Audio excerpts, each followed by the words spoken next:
In this lecture, we're going to prove one problem, satisfiability for Boolean expressions, to be NP-complete by showing how to reduce the language of any non-deterministic polytime Turing machine to satisfiability. We will then cover two of its restricted versions called CSAT and 3SAT respectively. We'll learn shortly what those mean. Our first step is to learn about Boolean expressions, or what is the same, expressions of propositional logic. These expressions consist of constants, variables, and the operators and, or, and not. There are only two constants, true and false, which we'll usually represent by 1 equals true and 0 equals false. The variables can only take on these two values as well. The operators and, or, and not have the usual logical meaning. When we write these expressions, we'll use concatenation, that is, no operator symbol for and. So xy really means x and y. We'll use plus for or, so x plus y means x or y. And we'll use the minus sign for not, so minus x really means not x. Here is an example of a Boolean expression. X or y is true when at least one of x and y is true, and not x or not y is true when at least one of x and y is false. So the whole expression is true when at least one is true and at least one is false. Since there are only two variables, that means exactly one is true and exactly one is false. As for any kind of expression, remember to use parentheses to alter the order in which operators are applied. The order of precedence is not first or highest, then and then or. Thus, the parentheses in the example expression are needed to make sure that the ors are applied before the ands. A truth assignment is an assignment of 0 or 1, that is false or true, to each of the variables of a Boolean expression. In general, the key question about Boolean expressions is which truth assignments give them the value true. But for our NP-complete problem, we need only this very simple question: given a Boolean expression, does there exist at least one truth assignment for which the value of the expression is true? So this expression is satisfiable. There are, in fact, two satisfying assignments, those that make one of x and y true and the other false. But this expression, x and not x, is not satisfiable. There are only two truth assignments. X can be assigned true or it can be assigned false. If x is true, then not x is false. That is, the and of expressions, one of which is true and the other is false, has value false. Similarly, if we assign x false, then x is false while not x is true, and the and of these is again false. We must see the SAT problem as a language, just like all the other problems we've discussed. First, the instances of the SAT problem are all the Boolean expressions. Since expressions can have any number of variables, we must code expressions in a finite alphabet. The parentheses, the plus and minus, can represent themselves, but we need to have a scheme for representing variables. We'll represent the ith variable by the symbol x followed by I in binary. So here is an example of an expression coded this way. We've assumed that x is the first variable, so it is represented by an x followed by 1. That appears here and also there. Y is the second variable, so it is represented by x and 2 in binary, that's x, 1, 0. What we call the variables doesn't matter as far as satisfiability is concerned, so we could have called y the first and x the second. Generally, the easier part of proving a problem NP-complete is proving it is an NP. Generally, you just guess a solution and then in polynomial time you check it. And the SAT problem is no exception. Okay. Well, we need to describe a non-deterministic Turing machine that can take a coded Boolean expression as input and tell if it is satisfiable. And of course, the non-deterministic machine must be polynomial time-bounded. In this case, order n squared time suffices. The power of non-determinism lets us guess a truth assignment. We'll use a second tape to write down the guess of a truth value for each variable. Then, in the expression itself, replace each variable by its guessed truth value. We can now evaluate the expression bottom up. The non-deterministic machine accepts if the value of the expression with this assignment is true. Notice the power of non-determinism here. The number of assignments could be exponential in n, the length of the expression, but the non-deterministic machine works on all the expressions sort of in parallel, thus appearing to finish in time that is polynomial in the input size, because we only count the time taken for processing one single assignment. Also, notice that non-determinism is more than parallelism. Given any fixed number of processors, say 1,000, we could divide the time needed to evaluate the effect of each truth assignment into 1,000 groups and evaluate them in parallel. But if there are 2 to the n assignments, it would still take each processor time 2 to the n divided by 1,000, which is still exponential in n. We're now going to give the proof of Cook's theorem that the SAT problem is NP-complete. Since we don't have any NP-complete problems yet, we can't do a reduction from some one other problem to SAT. Rather, we have to show how to reduce any problem in NP to SAT in polynomial time. We do these reductions by assuming nothing about the problem L that is in NP, except that it has some non-deterministic polynomial time-bounded Turing machine that accepts L. To make the reduction from these Turing machines to SAT easier, we're going to make some restrictions on the Turing machine, but only restrictions we can assume without losing any of the problems in NP. That is, every problem in NP has one of these machines, which we'll describe on the next slide. The restrictions we make are the following. First, that the non-deterministic machine has only one tape, and that the head never moves left of its initial position. We'll assume the states are never also tape symbols, so we can tell which symbol in an ID is the state. Point 3 clearly loses us nothing, since we can always change the names of the states without changing what the machine does. And we've already seen the constructions many tapes to one and two-way infinite tape to one way. Each of these constructions can square the number of steps the Turing machine makes, but that's okay. The square of a polynomial is still a polynomial. This slide has a collection of random but important comments about what we assume about the non-deterministic polytime Turing machine M, in addition to the restrictions we assumed on the previous slide. First, let P of n be the particular polynomial upper bound on the running time of M. We'll be simulating M on an input W, which is of length of n. This next assumption is really about how we define the next ID relation. We're going to assume that if M accepts W, then there is a sequence of exactly P of n moves from the initial ID with a final state in the last ID, and perhaps other IDs as well. We're going to assume that if M is in an accepting state, then the identical ID represents one legal move.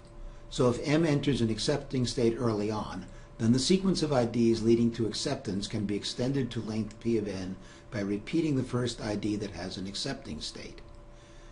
There is no harm in doing this. M is already accepted, so entering an accepting state more than once will not change anything. And this is an observation rather than an assumption. Remember that the head cannot move more than P of n squares in P of n moves. So we're going to represent each ID by a sequence of exactly P of n plus 1 positions, the first P of n tape squares, and the state. Initially, most of these are blank, but it's okay for some of these P of n plus 1 positions to hold a blank beyond where the head has reached so far, even if this blank is not technically part of the ID. We have to design a polytime transducer that can turn the input W into a Boolean expression that is satisfiable if and only if M accepts W. The transducer is designed knowing M but not W. The first thing the transducer does, seeing W, is to determine its length n. The expression that is output from the transducer will involve P of n plus 1 all squared, what we call variables.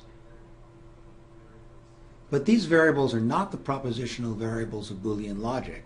Rather, they are collections of propositional variables that together represent the symbol in a particular position of a particular ID. That is, the variable we'll call xij represents the jth position of the ith ID. Thus, I and j are each in the range 0 through p of n inclusive. Think of the variables arranged in an array. The rows represent successive IDs, and the columns represent positions in those IDs. We'll start with the initial ID, with the start state, input w, and the rest of the positions blank. We'll design the expression to be satisfiable if and only if m accepts w. We'll see that the expression constrains the values of the variables so that the only way the expression can be satisfiable is if each ID represents a move from the previous ID, or the previous ID has an accepting state and the next ID is the same. And the expression also requires that the state in the final ID, I sub pn, is an accepting state. Thus, from m, which it knows, and w, which it sees, the transducer constructs an expression. Any satisfying truth assignment for this expression will give the x's the proper values that form an ID sequence of m with input w, leading to acceptance. Now remember, the x's are not Boolean variables. They represent states and tape symbols of m. However, each variable can take on only a fixed number of values, the sum of the number of tape symbols and the states of the known Turing machine M. Thus, we can represent each xij by this number of propositional variables, exactly one of which can be true. That is, for each state or tape symbol A, let y sub ija, that's this, be a propositional variable, and we want y sub ija to be true if and only if x sub ij equals a. As we describe the construction of the Boolean expression, we must make sure that we take time that is only a polynomial in n. There are many components from which the final expression is built, but they fall into two classes. Some depend on w and therefore depend on n. These components are and must be of size that is a polynomial in n. And more importantly, we can write them easily so that the time taken to write them on the output is polynomial in n. The second kind is those that depend only on m. These take a constant time as far as input size is concerned. That is, m may have lots and lots of states and lots of tape symbols, but these quantities are independent of n, so as far as we're concerned, they're all just constants. And to make our lives a bit simpler, don't forget that if an expression has a set of arguments whose size is fixed independent of n, then no matter how large the number is, it is a constant as far as n is concerned. So the time to write any such component is a polynomial in n. In fact, it's a 0th degree polynomial. Now let's start to describe the output of the transducer. The output is an expression, and we want it to be satisfiable if and only if m accepts w. The whole expression is the AND of 4 sub-expressions, each of which enforces one of 4 conditions. First is the sub-expression we'll call unique. It enforces the rule that there is only one symbol in each position of each ID. That is, the value of xij is unique. The second sub-expression is starts right. It forces the initial ID to be the start state followed by w. The next is moves right. This really should be moves correctly, but that's too many syllables. This expression enforces the condition that each ID follows the previous ID by one move of m. And as that convenient exception, if the previous ID has an accepting state, then the next ID may be the previous ID.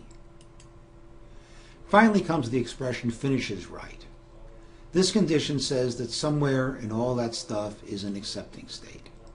For unique, we use the AND over all IDs I, positions j, and states or tape symbols y and z of the expression, not y sub ij capital Y, or not yij capital Z. This little expression is satisfied as long as at most one of the 2 Boolean variables, yij cap y and yij cap z, is true. Put another way, if xij were to have two different symbols, say cap y and cap z, then one of these little expressions would be false. But unique is the and of all these expressions, and the entire expression is the and of unique and the other expressions. Thus, the entire expression cannot be satisfied by any truth assignment that makes any pair of variables yij and yijz both be true. Now let's formulate starts right. This expression requires the first ID to be the one m starts in with input w. Let w, whose length is n, consist of symbols a1 through an. We want x00, the first position of the first ID, to be the symbol that is the start state of m. That's used conventionally q0. And we want the next n variables to represent w. That is, x0i must be ai for all I up to n. And all the other positions of the first ID are blank. That is, x0i is blank for I between n plus 1 and p of n. But there's a propositional variable for that. Each of the conditions that makes up starts right is of the form some one of the x variables is a particular symbol. But that's what the propositional variables yija do. So we can write starts right as the and of y sub 0, 0 q0 and y 0 1 a1, the first symbol of w, and y 0 2 a2, and so on, and after, let's say, y0 n an, then you got to have y0 n plus 1 comma blank, and so on. So finish is right is easy. M accepts if and only if the last ID has an accepting state, because once M enters an accepting state, it appears to stay in that state until the ID numbered p of n. So take the OR of the Boolean variables y sub p of n, j, and q, where q is an accepting state and j is anything from 0 through p of n. Now let's see how long it takes to write down the three of the four expressions we have described. Remember, we have yet to describe the hard one, moves right. Unique is actually the most time consuming. It requires that we write down big O of p squared of n symbols. The p squared comes from the fact that we range over all I and j between 0 and p of n. The constant factor comes from the fact that for each I and j there are a large but finite number of pairs of states and or tape symbols, each of which needs a little expression. The number of pairs may be large, but it is independent of n, so it is a constant. And that expression involves two parentheses, three logical operators, and two propositional variables, only a constant number of things. But let me remind you again that the real issue is not how long the expression is, but how long it takes to write it. But the expression is simple, and it is simple to write the expression by looping on I and j, thus taking time proportional to its length. Starts right is the and of p of n propositional variables, and again the pattern is simple. So we can write this expression in order p of n time. The same holds for finishes right. There are p of n propositional variables, and we need to output those variables connected by ORs. Oops, I lied. The running times are a little larger than I said. Not enough larger to take us out of the polynomial class, but larger by a factor of log n. That is, I cannot really output a propositional variable like y sub ija in one step, or even a constant time. The reason is that we have to use a finite alphabet to represent order p squared of n propositional variables. We agreed to represent a variable by the symbol x followed by an integer in binary, like this. To represent order p squared of n variables requires integers whose length is order log n. But this is no big deal. A factor of order log n is less than a factor of n, so all it can do is raise the degree of a polynomial by 1, not even that much. So in what follows, we're going to ignore factors of log n and just assume we can write down a propositional variable in constant time and space. We're now going to start working on moves right. A lot of this expression simply says that xij equals xi minus 1j. That is, a symbol in the ith ID is the same as the symbol in the same position of the previous ID. That will be true whenever the symbol in that position is not the state, and neither are the positions to the left and right in the previous ID the state. Since a state can only move one position, we know nothing changes two or more symbols away from the state. So we're going to construct one sub-expression for each I and j saying that either xij equals xi minus 1j, or the state is lurking about. The idea that the state is lurking is the or of those propositional variables y sub I minus 1 k a, where k is within 1 of I and a is a state symbol of M. Now we need to translate the equality of xij and xi minus 1j into propositional variables, but we just need the or of yija and yi minus 1ja, that's this, for all symbols A. The reason that works is that we already have unique to enforce the condition that for only one symbol A can yija or yi minus 1ja be true. The expressions we constructed for each ID I and position j will be part of moves right. Each says colloquially that the tape symbol can't change if the state isn't nearby. They will be anded together with expressions that enforce the correctness of the moves of M for the case when the state is nearby.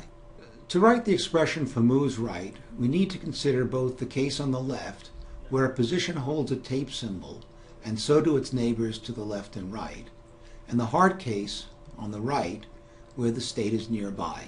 In the easy case, there is no doubt that the symbol in position j of the ith ID is the same as the jth symbol of the I minus first ID. We already covered this case in the previous slide with the expressions that say if the state is not nearby, then the symbol doesn't change.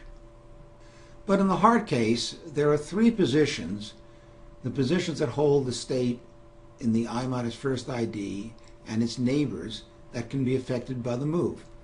Moreover, since we're simulating a non-deterministic Turing machine, there may be a choice of move, and we need to coordinate the three positions in the ith ID to make sure that all three reflect the changes of a single choice of move. For the hard case, the pieces of the moves right expression must do two things.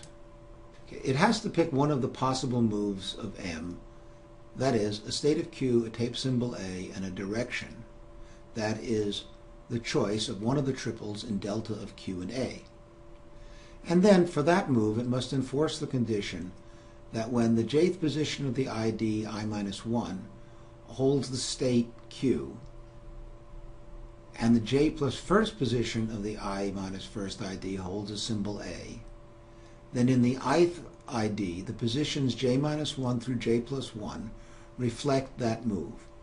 Note that either the j minus first or the j plus first position is unchanged, so the expression also has to enforce the condition that this position is unchanged from the previous ID. That is, suppose delta of QA contains, perhaps with other choices, a leftward move going to state P and writing B over the A. That would be that. Then, for any IDI position J and tape symbol C, that is, this is ID I minus 1, that's I. This is position j minus 1, that's j, and that's j plus 1. Okay. Then, one possibility for the 6 variables represented by this rectangle, that is this, is the combination that is reflected here. That is, P has moved, the state has become P has moved to the left. The C is unchanged, but its actual position is different. And the A has been replaced by a B. Similarly, if the move is to the right, that is something like that, then the 6 values are the ones we must enforce for the variables in this rectangle. And those, well, the C doesn't change at all. The state Q becomes P and it moves to the right. So it's here, and then the A got replaced by B, and the B appears over here. Now we can assemble the parts of moves right that enforce the moves. We already gave the formulas that say if the state is none of x I minus 1 j minus 1 through x I minus 1 j plus 1, then xij equals x I minus 1j. That is, you can't change a symbol if the state is not nearby. Now we have to include expressions that constrain the 6 variable x's that are near the state in the I minus first ID. For each possible move, write an expression for each position j and each ID I that expresses the constraints on the 6 relevant x's for that move. There is one more type of move of M that isn't really a move. We need to allow no change in ID if M is an accepting state. For each accepting state of M, there's a fake move in which nothing changes. For each I and j, take the OR over all moves of M of the expression you just wrote for I and j. Now, for each I and j, you have an expression that says the 6 relevant x's reflect some move of M. Take the AND of these expressions over all I and j. Also include in the AND all the expressions from earlier that say symbols don't change if the state is not near.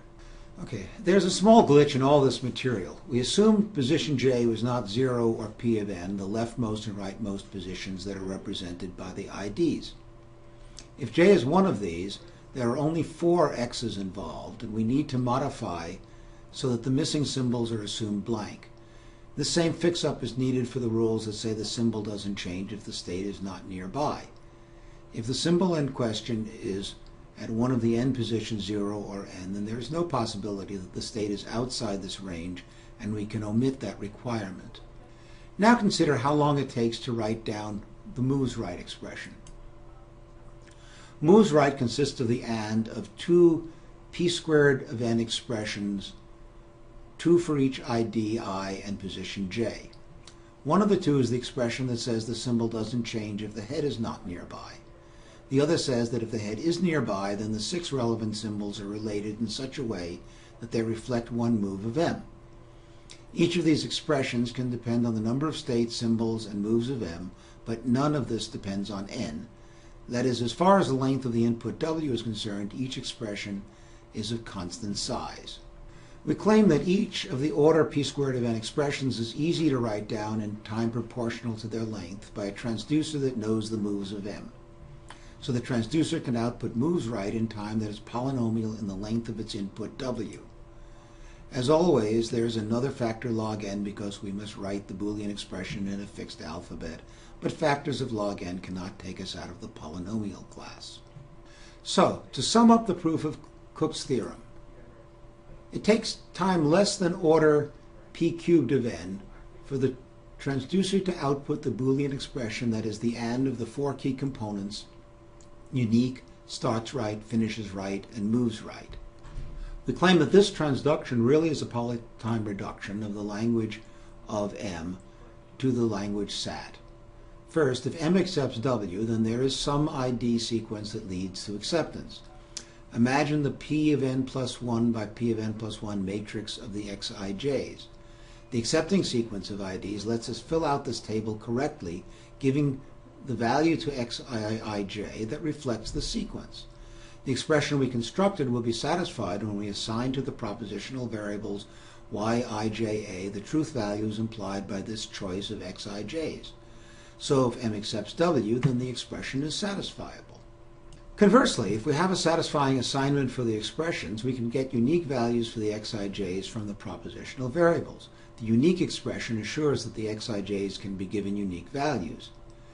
And starts, finishes, and move right assure us that the xij's form an accepting computation of M with input W. That is enough to show that every polytime non-deterministic Turing machine's language is polytime reducible to SAT. We now have one problem, SAT, that we know to be NP-complete. We're going to reduce it to other problems in order to show them NP-complete as well. but it is easier to polytime reduce a special case of SAT called 3-SAT to other problems. So our first step is to show that SAT is NP-complete even if the Boolean expression is in a very special form. The first restriction that we place on expressions is that they be in CNF, that is, conjunctive normal form. These expressions are the AND of clauses, and a clause is the OR of literals. And a literal is either a propositional variable or its negation. So our next step will be to show to be NP-complete the problem CSAT, which is whether a Boolean expression in conjunctive normal form is satisfiable. Here's an example of a CNF expression. The first clause, this, is X or not Y or Z. That is, X, not Y, and Z are each literals. The second clause is just this, not X. That's okay. A clause can be the OR of only one literal. The third is the OR of 4 literals, which are not W, not X, Y, and Z. Okay, we're not going to reduce SAT to CSAT. Rather, we'll examine Cook's proof and see where it needed to be fixed up to make the output expression be in conjunctive normal form. That way, we will have a direct reduction of every problem in NP to CSAT. Okay. Everything but moves right is already in CNF. You can review the constructions, but when you do, you'll find that unique is the AND of clauses. So is starts right.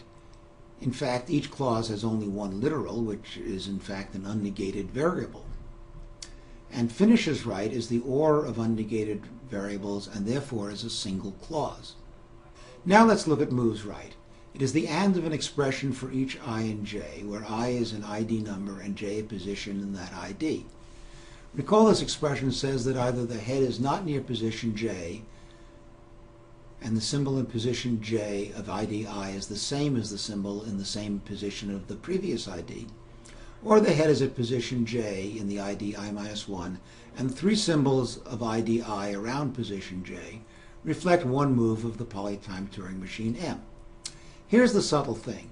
As complicated as these expressions are, they depend only on M and not on the input length N. As a result, we can write the expression for a given I and j in conjunctive normal form. It is possible to convert any Boolean expression to conjunctive normal form. I'll show you the trick on the next slide. This conversion does, in the worst case, exponentiate the length of the expression, but it doesn't matter in this application because the only expressions to which we need to apply the conversion are expressions whose size is independent of the input length n. Thus, the time taken to convert to CNF for each expression is just some constant, independent of n. Here's how we'll convert a given Boolean expression to CNF. We'll consider each truth assignment that makes the expression false.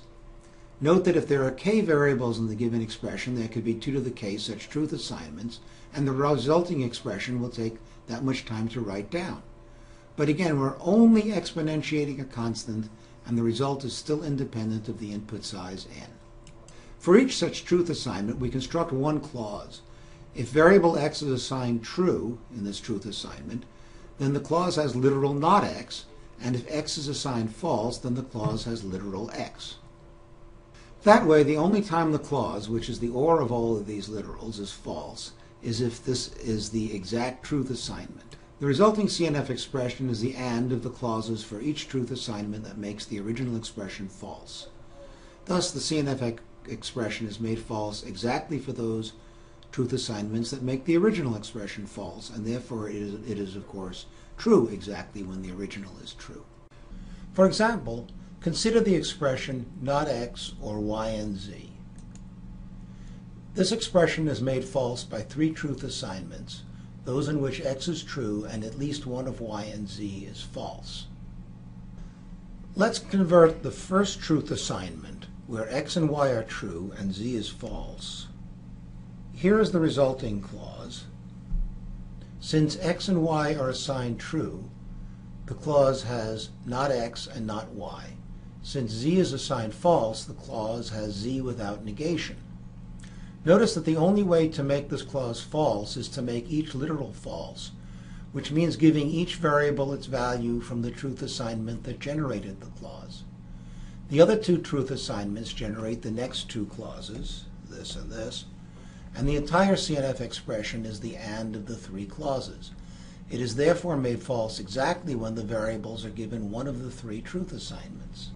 A Boolean expression is said to be in K-conjunctive normal form, or KCNF, if it is the AND of clauses, each of which contains exactly K literals. The problem KSAT is whether a KCNF expression is satisfiable. For example, the expression we derived on the previous slide, which we show here, is in 3CNF. Notice it is the AND of clauses, and each clause has exactly three literals. We're going to prove that the problem 3SAT is NP complete. The easy part, as is often the case, is that 3SAT is an NP. We already saw that the general problem SAT is an NP. Just guess a truth assignment and check that it makes the expression true. Since 3SAT is a special case of SAT, the same non-deterministic algorithm works for 3SAT. We're going to prove the NP completeness of 3SAT by polytime reducing CSAT to 3SAT. We might suppose that the way to do that was to find a polynomial time algorithm to convert every CNF expression into a logically equivalent 3CNF expression. But not only can you not do that in polynomial time, you can't do it at all. That is, there are Boolean expressions that simply have no 3CNF expression. I'm not going to prove that formally, but an example is the expression with 4 variables that is true if and only if an odd number of the variables are true. That is, exactly 1 or exactly 3 of the 4 variables are true. Fortunately, the reduction does not have to preserve equivalence of the input and output expressions. Since we are dealing only with whether expressions are satisfiable, all we need to preserve as we transform the input expression to the output expression is that either both are satisfiable or neither is. Thus, we're going to give a polytime reduction that does not preserve equivalence. In fact, it doesn't even preserve the set of propositional variables. Rather, it introduces new variables into clauses that have more than 3 literals in order to split them up into many clauses of 3 literals each. So, consider a clause with k literals, x1 through xk. Remember, these are literals, not variables, so any of the xi's could be not followed by a propositional variables. We need k minus 3 new variables, which we'll call y1 through yk minus 3. These y's appear in no other clause, and they're really variables, not literals. Also notice that if k is equal to or less than 3, then no new variables are introduced. We're going to replace the clause x1 through xk by k minus 2 clauses. The first consists of the first 2 literals, x1 and x2, and the first new variable unnegated, that's y1. The second, which is this, has only one of the original literals, x3, and 2 variables. The previous variable, y1, is negated, while the next variable, y2, is not negated. That pattern repeats.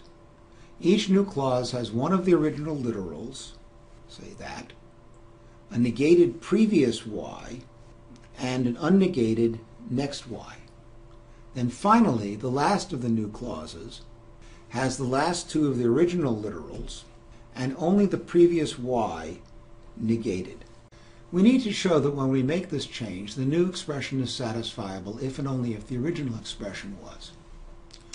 For the first direction, we'll show that if there is a satisfying truth assignment for the original expression, then we can extend this truth assignment to also provide truth values for the y's that will make the AND of all new clauses true.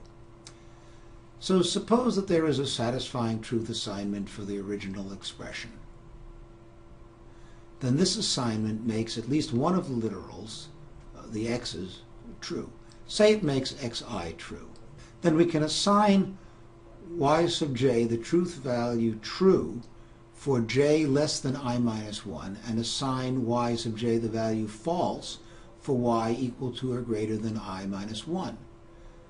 For this truth assignment, the clause with xi, that is this one, is made true by xi.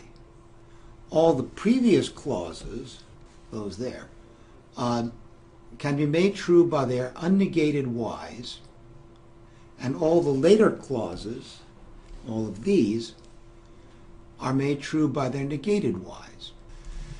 Conversely, suppose that there is a truth assignment that makes all the new clauses true but makes none of the literal x's true. Assuming that no x's are true, the fact that the first clause is true, that is this, says that y sub 1 must be true in this hypothetical truth assignment. And then the second clause says that since x sub 3 is false and not y sub 1 is already known to be false because we had to make y1 true, that means that y2 must be true. We can reason the same way to show that all the y's are true. But then the last clause, this, which has only false x's and a negated y, must be false. We have shown that when we convert one long clause of the input to a sequence of clauses with 3 literals per clause, the satisfiability or non-satisfiability of the expression is preserved. We can repeat this argument for every long clause, thus converting the original expression to an expression with at most 3 literals per clause, and that is satisfiable if and only if the original is. Technically, we are not done because the original expression could also have clauses that are too short. For a clause with only one literal x, we introduce 2 new variables, y1 and y2, and replace one clause by the 4 clauses shown. Notice that the y's appear in all 4 combinations, so if x is false, one of these 4 clauses will be false, no matter what truth values we assign to the 2 y's. For example, if y1 is true and y2 is false, then this clause will be false whenever x is false. But conversely, if x is true, then all 4 clauses are true regardless of the truth values of y. And don't forget that these introduced y's are new. They appear in no other clauses, just like the y's we introduced to split apart the long clauses. And the final case is a clause with 2 literals, say w and x. For this clause, we introduce one new variable y and replace w plus x by 2 clauses, one with a non-negated y, the other with a negated y. The same argument as for the clause of a single literal applies here. If a truth assignment makes both w and x false, then one of the 2 new clauses will be false. But if the truth assignment makes at least one of w and x true, then both new clauses can be made true. The conversion of the clauses from the input CNF expression to clauses in 3CNF takes only linear time in the length of the input sequence. That is, we run through each long clause, generating new variables and new 3 literal clauses as we go, taking time that is proportional to the length of the original clause. The constant of proportionality may be large, but the algorithm is still linear. Well, we have to be careful, as always, to remember that there is a finite alphabet involved. That means when we create new variables, the y's, it may take log n time to write down their numbers, so the algorithm really could take order n log n time to generate the output expression. But as always, we'll ignore factors of log n. They cannot take us out of the polynomial class. We thus have a polytime reduction from the problem CSAT to the problem 3SAT. And since CSAT was shown NP-complete by the modified construction in Cook's theorem that produced the CNF expression, it follows that 3SAT is also NP-complete.